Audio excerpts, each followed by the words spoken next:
नमस्कार मंडळी, welcome to निराली माय चॅनल। आज हरतालिका आहे, त्यानिमित्ताने हरतालिकेची कथा आपल्यासोबत शेअर करते। एके दिवशी शंकर पार्वती कैलास पर्वतावर बसली होती।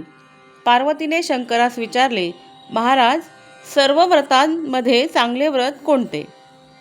श्रम थोडे आणि फळ पुष्कळ असे एखादे व्रत असले तर मला सांगा, आणि मी कोणत्या पुण्याने आपल्याला पदरी पडले हेही मला सांगा।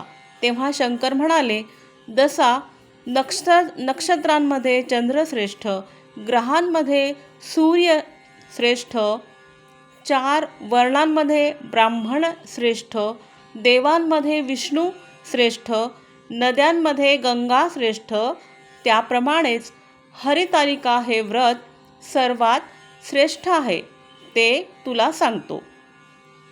तेच तू पूर्वजन्मी हिमालय पर्वतावर केलेस आणि त्याच पुण्याने तू मला प्राप्त झालीस, ते ऐक। हे व्रत भाद्रपद महिन्याच्या पहिल्या तृतीयेला करावे। ते पूर्वी तू कसे केलेस हे मी आता तुला सांगतो। तू लहानपणी मी तुला प्राप्त व्हावा म्हणून मोठे तप केलेस। 64 वर्षे तर झाडांची पिकली पाने खाऊन होतीस। थंडी, पाऊस, ऊन ही तिन्ही दुःखे सहन केलीस। तुझे हे श्रम पाहून तुझ्या बापाला फार दुःख झाले आणि अशी कन्या कोणास द्यावी अशी त्याला चिंता पडली।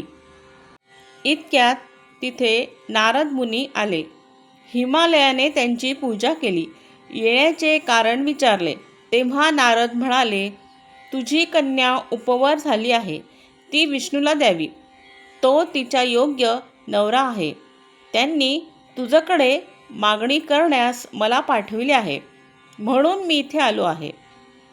हिमालयाला मोठा आनंद झाला, त्याने ही गोष्ट कबूल केली। नंतर नारद तेथून आले, त्यांनी ही गोष्ट कळवली आणि आपण निघून गेले। नारद तेथून गेले। नारद गेल्यावर तुझ्या बापाने ही गोष्ट सांगितली। तुला सांगितली, पण ती गोष्ट तुला रुचली नाही, तू रागावलीस असे पाहून तुझ्या सखीने रागावण्याचे कारण विचारले। तेव्हा तू सांगितलेस, महादेवा वाचून मला दुसरा पती करणे नाही, असा माझा निश्चय आहे। असे असून माझ्या बापाने मला विष्णूला देण्याचे कबूल केले आहे, त्याला काय उपाय करावा? मग तुला सखीने घोर अरण्यात नेली। तिथे गेल्यावर एक नदी दृष्टीस पडली।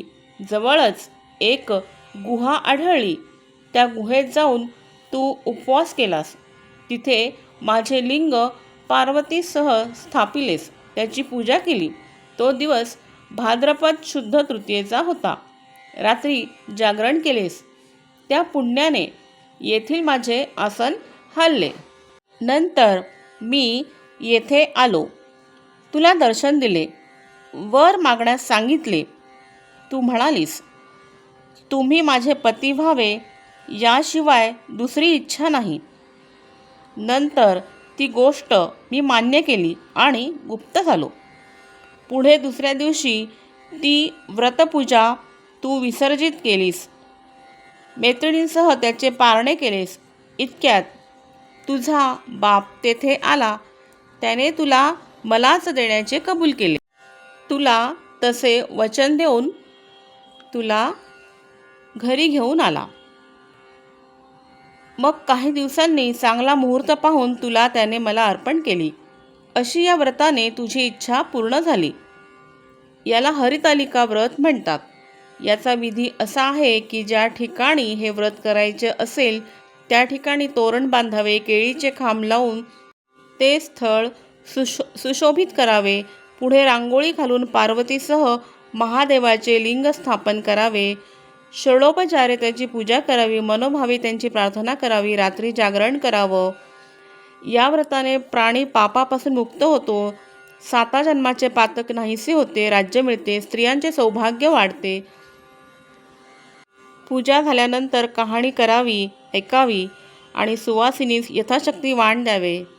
दुसरे दिवशी उत्तर पूजा करावी आणि व्रताचे विसर्जन करावे. ही 60 उत्तराची कहाणी 5 उत्तरी सुफळ संपूर्ण. Please like, share and subscribe निराली माय चॅनल. थँक्यू.